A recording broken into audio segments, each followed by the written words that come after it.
బీసీల కులగణన చేపట్టినందుకు సీఎం రేవంత్ కు కాంగ్రెస్ నేత వి హనుమంతరావు ధన్యవాదాలు తెలిపారు. కులగణనతో బీసీలకు సమన్యాయం జరుగుతుందని హర్షం వ్యక్తం చేశారు.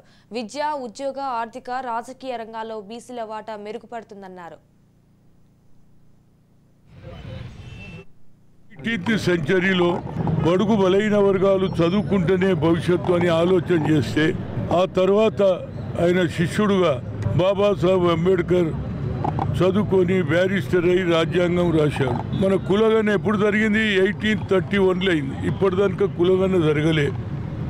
కానీ రాహుల్ గాంధీ గారు కన్యాకుమారి నుంచి కశ్మీర్ దగ్గర పాదయాత్ర చేసేటప్పుడు రైతుల సమస్య, నిరుద్యోగుల సమస్య, బడుగు బలైన వర్గాల సమస్య ఇవన్నీ కూడా ఆయన తెలుసుకొని ఒకటే మాట అన్నాడు, we come to the power, మేము ప్రభుత్వానికి వస్తే క్యాస్ట్ వైజ్ సెన్సస్ చేస్తా అన్నారు.